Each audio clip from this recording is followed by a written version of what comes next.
les 2 plus gros blocages à vivre ta vie de rêve, à vivre ton épanouissement.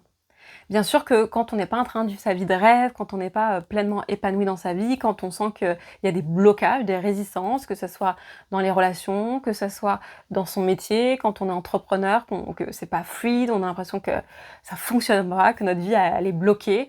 Bien sûr qu'à des moments donnés, on peut se dire: «OK, c'est une question d'argent, j'ai pas l'argent, donc je peux pas réaliser mes rêves, j'ai pas d'argent, donc je peux pas faire ce que j'ai vraiment envie, donc je suis pas épanouie». Bien sûr qu'on peut dire que c'est un manque des fois de confiance en soi, de confiance en ses capacités, oui. Bien sûr, aussi ça peut jouer et on peut se dire aussi que, c'est quand on est dans l'entrepreneuriat, que c'est un manque d'outils de marketing, de com, d'outils de réseau, voilà. Mais il y a 2 on va dire blocages, qui sont beaucoup plus importants, qui sont la base, qui sont les racines de tout ça et c'est là que j'ai envie de t'emmener, que j'ai envie de te dire: «OK», de mettre l'attention là-dessus. C'est de mon propre cheminement et depuis toutes les années où j'accompagne les gens, il y a 2 choses, 2 gros blocages qui sont remontés à la surface, qui sont des points à mettre en lumière à mon sens, qui sont des points à aller, explorer, visiter, qui sont hyper importants. Le premier point, c'est nous un peu nos gros blocages premiers. Le premier que je vois, c'est ton choix d'incarnation.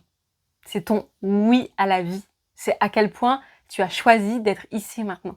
À quel point tout ton corps, toutes tes cellules vibrent à cette expérimentation ici maintenant de la vie. Est-ce que tu es heureux et heureuse de vivre ce que tu es en train de vivre maintenant? Est-ce que tu es heureux, heureuse de vivre l'expérience de la vie sous toutes ses formes, dont des formes qui sont beaucoup moins joyeuses, dont des formes qui sont beaucoup moins agréables? Et en accompagnant les gens depuis plus de 8 ans, je me suis rendu compte à quel point on a des parts en nous qui n'ont pas envie d'être là, parce qu'on a vécu des traumas. Des traumas rien que dans l'incarnation sur Terre, rien que le fait d'être sur Terre, le fait de s'incarner dans un corps. Le fait de vivre l'expérience de la naissance, ça peut être aussi traumatique. Puis tout ce qu'on peut être amené à vivre dans notre enfance qui sont plus ou moins maltraitants, plus ou moins épanouissants. Donc déjà rien que là, on part avec le OK, c'est quoi cette vie quoi? C'est violent, on peut sentir vraiment de la violence, et donc ça va être vraiment intéressant d'aller regarder, OK, quand je suis 100 honnête envers moi-même ou quand je vais voir, est-ce qu'il y a des espaces en moi qui ont pas vraiment envie d'être là? Moi, la première quand j'ai été voir, des fois plus dans la matérialisation, dans mon rapport des fois à l'argent, dans mon rapport au fait d'avoir une maison, d'acheter une maison, j'ai vu derrière ça le fait de est-ce que je suis à 100 OK d'être sur terre et de vivre cette incarnation? Et je sais qu'il y a des parts, de moi et encore aujourd'hui, qui ont des résistances avec ça.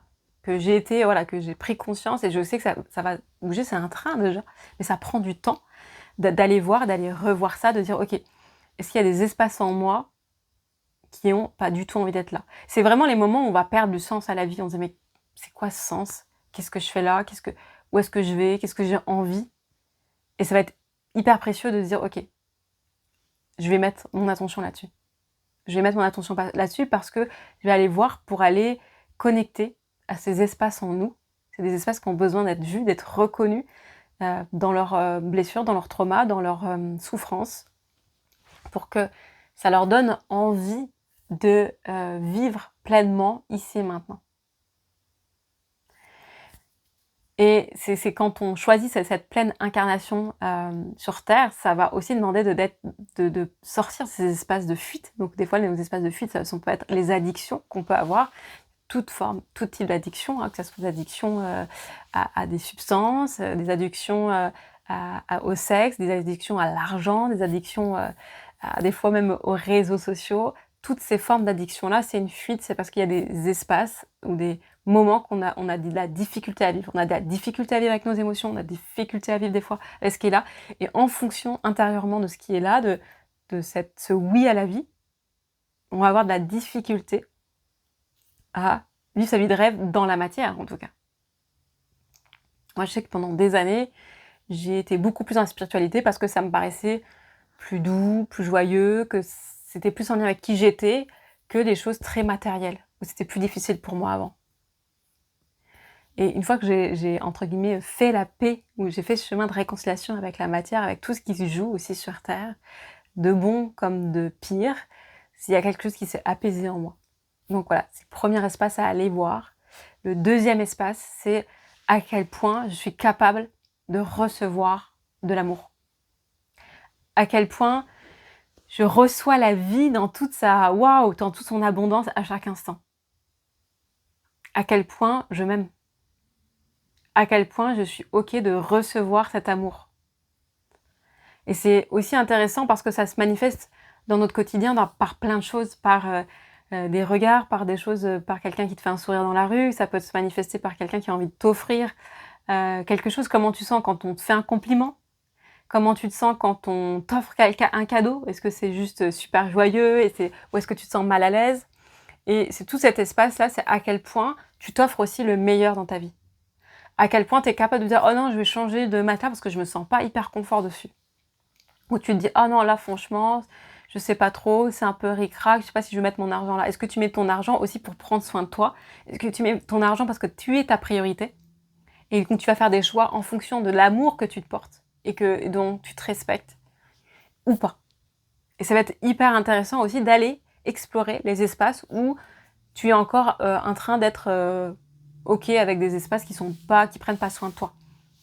Et ça rejoint aussi un peu le premier parce qu'on va aller voir aussi ces espaces des fois d'addiction qui prennent pas soin.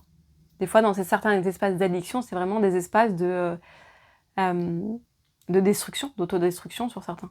Donc on n'est plus en train d'aimer la vie qui nous sommes ou de respecter la vie à l'intérieur de nous, on est déjà en train d'essayer de la fuir, de vouloir partir en fait.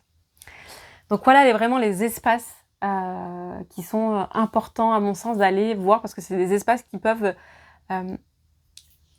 bloquer, en tout cas de mettre de la résistance dans ce qu'on a envie de vivre. Mettre de la résistance entre soi et ses rêves, entre soi et l'amour de soi, entre soi et sa réalisation, entre soi et notre plein épanouissement.